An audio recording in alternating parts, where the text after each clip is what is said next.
Tranza, banda. Estoy bien cansado. Tengo un chingo de sueño. Pero esto es un músculo y hay que ejercitarlo. Que es un ratito antes de dormir. A ver,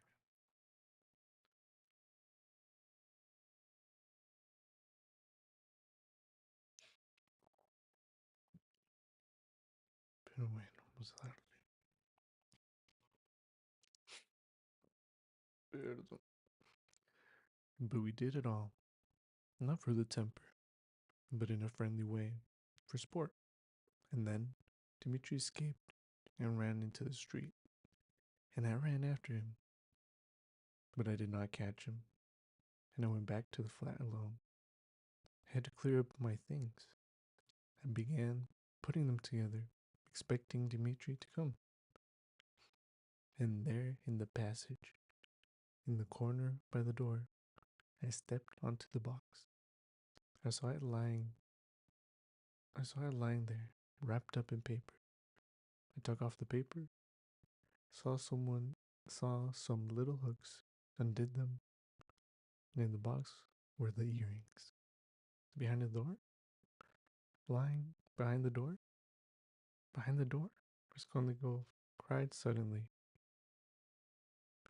staring with a blank look of terror at Razumin, and he slowly sat up on the sofa, leaning on his hand. Yes. Why? What's the matter? What's wrong? Razumin, too, got up from his seat. Nothing, Raskolnikov answered faintly, turning to the wall. All were silent for a while. He must have waked from a dream, Razumin said, at last, looking inquiringly at Zosimov. The latter slightly shook his head. Well, go on, said Zosimov. What's next? What next? As soon as he saw the earrings, forgetting Dmitri and everything, he took up his cap and ran to Dushkin, and as we know, got a ruble from him.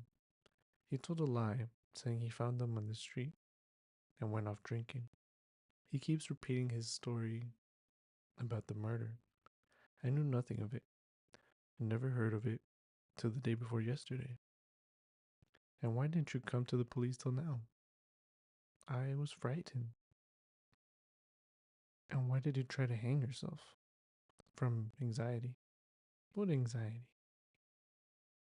That I should be accused of it. Well, that's the whole story. And now, what do you do suppose? What do you suppose they deduced from that? Why, there's no supposing. There's a clue, such as it is a fact. You wouldn't have your painter set free. No, they've simply taken him for the murder. They haven't a shadow of doubt. That's nonsense. You're excited. But what about the earrings? You must admit that if on the very same day and hour earrings from that old woman's box have come into Nikolai's hands, they must have come there somehow. It's a good deal in such a case. How did they get there? How did they get there? Cried Razumin. How can you, a doctor, whose duty is to study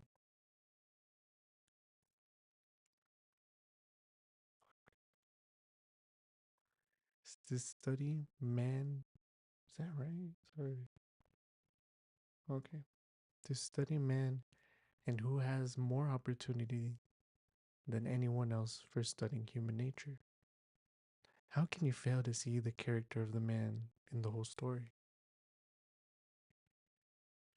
Don't you see at once that answers he has given in the examination are the whole truth? They came into his hand precisely as he has told us.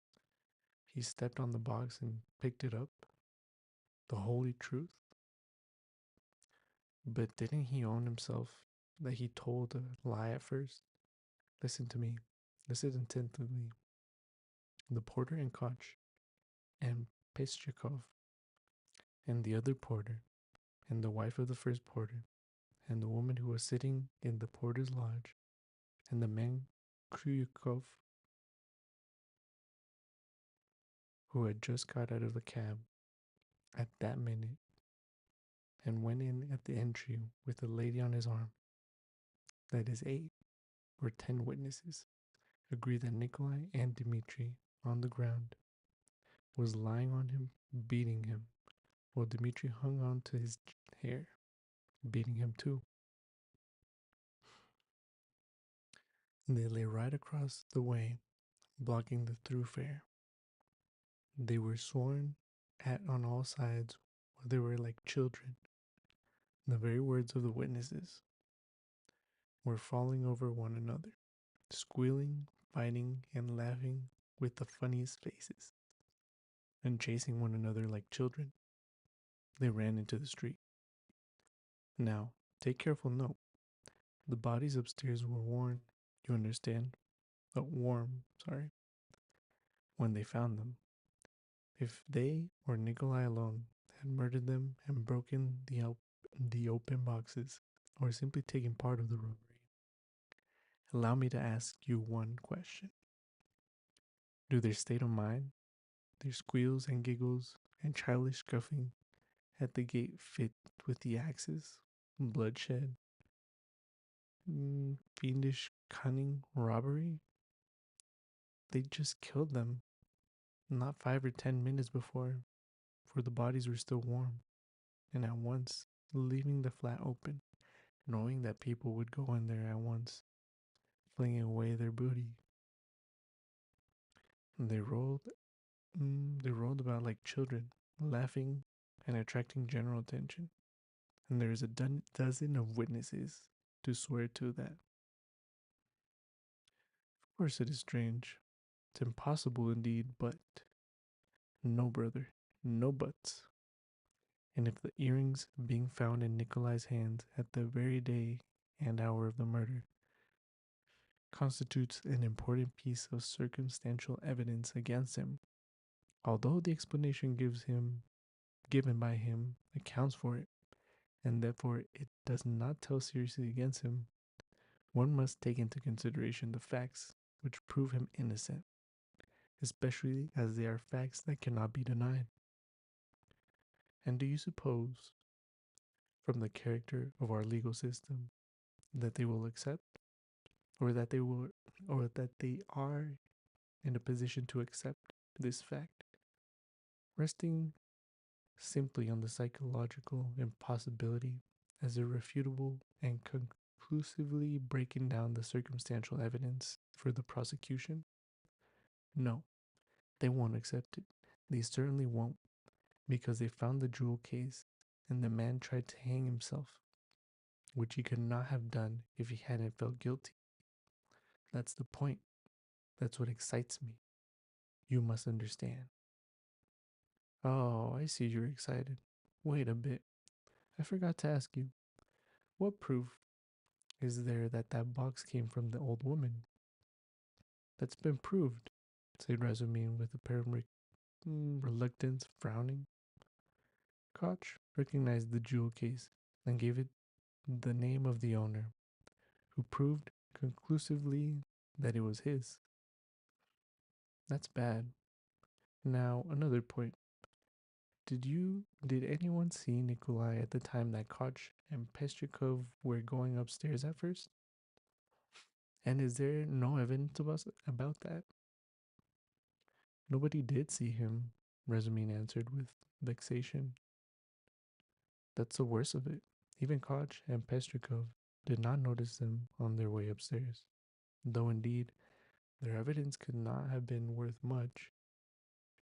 They said they saw the flat was open and there must be going on in it, but they took no special notice and could not remember whether there actually were men at work in it.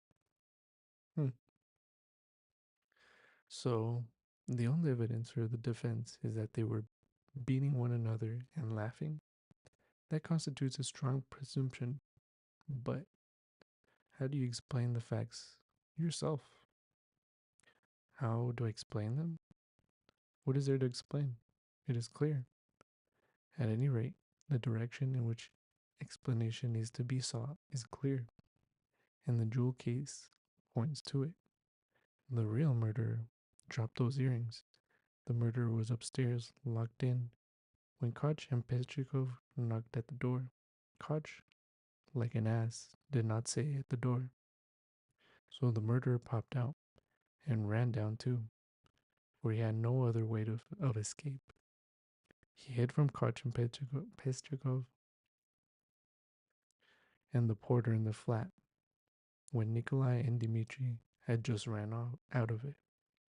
He stopped there while the porter and others were going upstairs, waited till they were out of hearing, and then went calmly downstairs at the very minute when Dmitri and Nikolai ran out into the street and there was no one in the entry. Possibly he was seen, but not noticed. There are lots of people going in and out. He must have dropped the earrings out of his pocket when he stood behind the door and did not notice he dropped them because he had other things to think of. The jewel case is a conclusive proof that he had stand there. That's how I explain it. Too clever. No, my boy, you're too clever. That beats everything. But why? Why? Why? Because everything fits too well. It's too melodramatic.